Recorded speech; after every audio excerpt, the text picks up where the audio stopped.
जय हिंद दोस्तों, arrow India 2025 में कई स्टार्टअप कंपनी आई है जो कि एक गेम चेंजर सॉल्यूशन बना रही है हमारी आर्म फोर्सेस के लिए।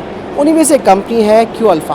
और क्यू अल्फ़ा ने हाल ही में मैंने आपको डिफेंस अपडेट्स में भी बताया था कि इन्होंने किस तरीके से जो स्वार्म ड्रोन्स हैं और कामिकेजी टाइप ड्रोन्स हैं उन पर ये लोग काम कर रहे हैं। और ख़ास बात यह है कि ये मेड इन इंडिया ड्रोन्स हैं जिन पर ये कंपनी काम कर रही है। और बहुत ही युवा हैं इसके फाउंडर, जिन्होंने ये सपना लिया है कि भाई किस तरीके से हम अपने देश को आत्मनिर्भर बनाएं डिफेंस क्षेत्र में, और जानने की कोशिश करेंगे कि उनके क्या क्या प्लान्स हैं, क्या क्या चीज़ें उन्होंने इस वक्त बनानी शुरू कर दी हैं हमारी आर्म फोर्सेस के लिए। तो आपका गुड नेम क्या हुआ? मेरा नाम रणविजय भट्टाचार्य है। मैं ओरिजिनली कोलकाता से हूँ। हम लोग जो क्यू अल्फ़ा से है, हम लोग का मेनली दो गोल्स है, एक है स्टेल्थ और एक है हाइपरसोनिक एयरक्राफ्ट बनाना। उसमें स्टेल्थ का हम लोगों का डिज़ाइन का एक अप्रोच है, प्रॉब्लम डिफाइन कर ले पहले, उसके बाद जो प्रॉब्लम्स होगा उसके step by step problem solve कर ले। और वो जो सेगमेंट होता है एयरक्राफ्ट का, उसमें थोड़ा स्टेप बाय स्टेप सॉल्व करके वो टेक्स्ट के कंपाइल करके एक एयरक्राफ्ट में डाल दो। तो हो गया ये वाला वेरिएबल स्टेल्थ हो गया। RLG 200। हाँ, RLG 200 है, उसका कॉन्सेप्ट है वो वेरिएबल स्टेल्थ है। मीन्स उसका स्टेल्थ के मीन्स कैटेगराइजेशन में जाए तो structural optimization is required, chemical coating will be required for the absorption and deflection part, and also jet engine जो एग्जॉस्ट होता है वो IR में डिटेक्ट हो जाता है उसको। हाँ एग्जैक्टली, वो IR में और EOIR जो सेंसर्स है उसको हम लोगों को छुपाना है। ये स्टेल्थ का बेसिक कॉन्सेप्ट है। और जो इंटरनल पेलोड्स बे होता है वो विंग्स के नीचे रहेगा, तो वो भी कम्प्लीटली अनमैन्ड ना? Exactly, completely unmanned. Stealth and internal weapon bay. Exactly, internal weapons पे होगा। जो आप एयरक्राफ्ट जो कोवर्ट मिशन में जाएगा उसमें जो पेलोड रहेगा वो इंटरनल रहेगा, नहीं रहेगा तो वो रेडर में थोड़ा एग्जैक्टली वो जो रेडर क्रॉस सेक्शन भी थोड़ा ज़्यादा हो जाएगा। तो हाँ, जो आप लोग डीप स्ट्राइक और जो लॉन्गर रेंज मिशन में चाहिए होगा तो इंटरनली होगा। और एक पाथ होता है, वो जो रेडर जो इंजन का इनलेट होता है वो थोड़ा बॉडी के साइड में होता है, तो वो भी थोड़ा सा डिफ्लेक्शन हो जाता है। एग्जैक्ट हाँ, तो हम लोग अपर बॉडी में जो DSI इनलेट का मेथड है उसको यूज़ करें तो होता क्या है, जो सरफेस फ्लो होता है वो भी थोड़ा डाइवर्टेड हो जाता है, एंड जो इंटरनल फ्लो है वो इंजन में जाता है DSI।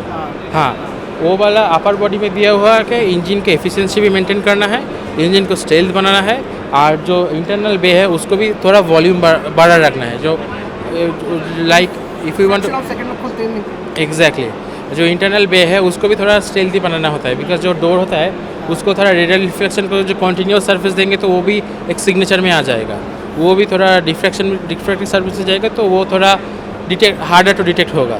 तो रणविजय, मेरा एक क्वेश्चन और है। आपका ये जो अनमैन कॉम्बैट व्हीकल है, ये जैसे कहते हैं ना कि हमारा जो फ्यूचरिस्टिक प्रोग्राम है AMC है, उसमें ये मैन अनमैन टीमिंग के साथ काम कर सकता है? एग्जैक्टली, हम लोग उसके लिए एक स्पेशलिस्ट AI ट्रेनिंग कर रहे हैं।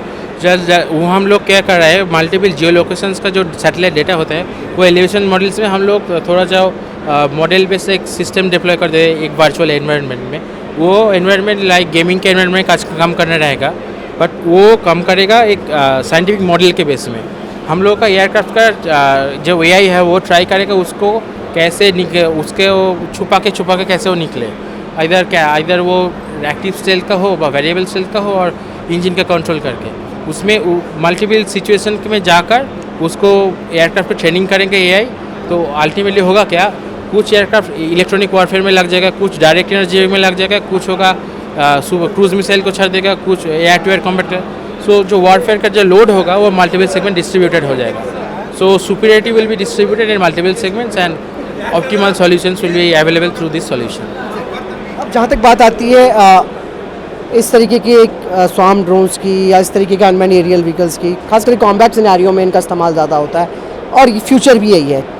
एक बात मैं आपसे पूछना चाहूँगा कि इस तरीके के जो आप प्रोडक्ट्स आप बना रहे हो, क्या आपको आगे पता है कि इनके टेस्ट एंड ट्रायल्स में क्या ये अपने आप को साबित कर पाएंगे अगर इंडियन आर्मी या इंडियन आर्म फोर्सेस, क्योंकि आपके ये जो जितने भी आपके स्वार्म ड्रोन्स हैं, जो भी आपकी कामिकेजी ड्रोन्स हैं, वो स्पेशली तीनों फोर्सेस इस्तेमाल कर सकती है, राइट?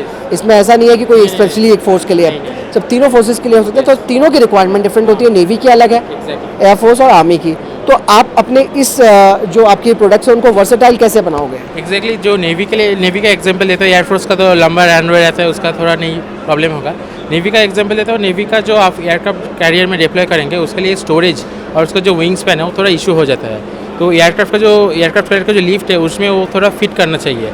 और जो आप एयरक्राफ्ट कैरियर के लिफ्ट से आप जो अपर डेक में ले रहे हो तो विंग फोल्डेड रहना चाहिए, और अपर डेक में स्टोर भी कर रहे हो वो विंग फोल्डेड होना चाहिए। तो वो RLG 600 or 200 will also have a naval variant with folded wing, and both are in the superiority segment, so both will have a naval version with little bit geometries iterated.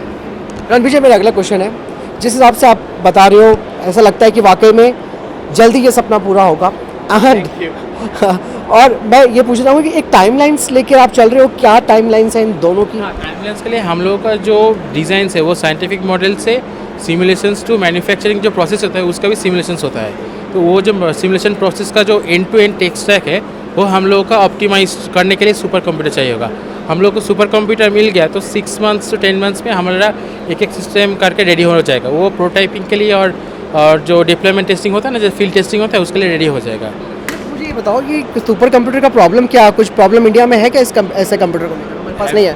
Availability of the resource, मैंने जो solutions है वो already booked है, ये issue है। हम लोगों को ये इशू सॉल्व कर दे तो बहुत कुछ हो जाएगा। शुरू में जब मैं पूछ रहा था, जो भाई साहब थे उन्होंने बताया था सुपर कंप्यूटर को लेकर के, उन्होंने बात बताई कि वो ज़्यादा इम्पोर्टेंट हो गया है। हाँ, राइट। हाँ, बिकॉज जैसे आप एग्जांपल ले लो, ये जो विंग स्ट्रक्चर है हम लोग एक सर्टेन टाइम पीरियड के लिए सिमुलेशन कर पा रहे हैं।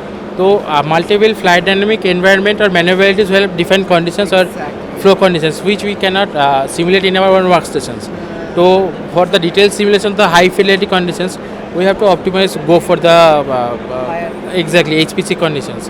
तो higher nodes will reduce the total computational time period। ये AI का जो ट्रेनिंग होता है, जो जितने पैरामीटर आप बढ़ा रहे हैं उसका तो नोडिंग बढ़ा रहा है।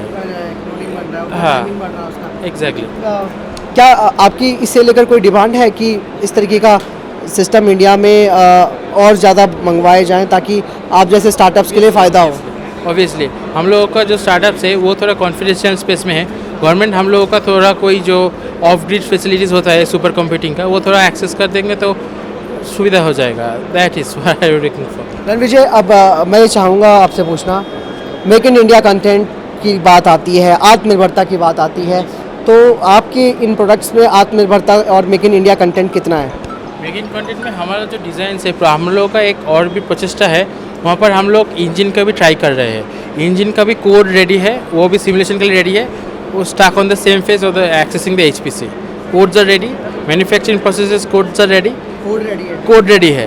वो ऑप्टिमाइजेशन वाला हम फंस जा रहे हैं मैन्युफैक्चरिंग का। तो मैं भारत सरकार से भी स्पेशली बोलूँगा कि इस तरीके के जो स्टार्टअप्स जो कि इनोवेटिव काम कर रहे हैं उनके लिए भी जो उनकी प्रॉब्लम्स है उसके लिए भी एक सॉल्यूशन क्रिएट किया जाए ताकि जल्द से जल्द वो अपने जो उनके प्रोग्राम्स चल रहे हैं उनका टेस्ट कर सके, जल्द से जल्द उनके पास डेटा आ सके। तो बहुत ही मुझे बहुत अच्छा लगा आपसे मिलकर के, और आपने बहुत ही अच्छी तरीके से बताया कि क्या आपकी फ्यूचर प्लानिंग है, और ये तो वाकई में गेम चेंजर होगा, इसमें कोई डाउट नहीं है, क्योंकि यही भविष्य है। और हमारी देश को आत्मनिर्भर बनाने में आप जैसे जो युवा लोग हैं आत्मनिर्भरता को फोकस करते हुए बना रहे हैं। डेफिनेटली आई विश कि आपको डेफिनेटली बड़े ऑर्डर्स में मिलेंगे। Thank you sir.